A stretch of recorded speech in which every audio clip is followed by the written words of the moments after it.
হজযাত্রীদের জন্য স্বাস্থ্যবিধি নিশ্চিত করতে সৌদি আরবের স্বাস্থ্য মন্ত্রণালয় নতুন একটি গুরুত্বপূর্ণ নির্দেশনা জারি করেছে। এই নির্দেশনায় বলা হয়েছে, আসন্ন হজ মৌসুম শুরু হওয়ার অন্তত 10 দিন আগে সকল হজযাত্রীকে তাদের প্রয়োজনীয় টিকাদান সম্পন্ন করতে হবে।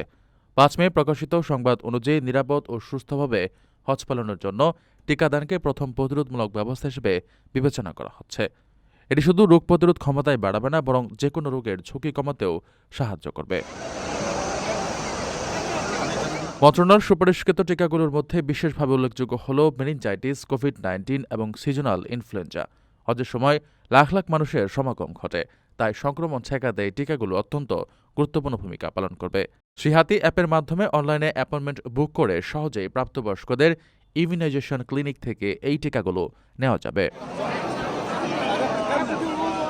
বিশেষজ্ঞদের মূল্যায়ন অনুযায়ী টিকাগুলো একসাথে বা আলাদাভাবেও নেওয়া যেতে পারে। অনুমোদিত সুরক্ষা মানদণ্ড মেনে তৈরি হওয়ায় গর্ভবতী নারীদের জন্য এগুলো সম্পূর্ণ নিরাপদ। প্রতিরোধমূলক স্বাস্থ্য ব্যবস্থা জোরদার করে একটি নিরাপদ ও সুস্থ হজ মৌসুম নিশ্চিত করাই এই পদক্ষেপের মূল লক্ষ্য।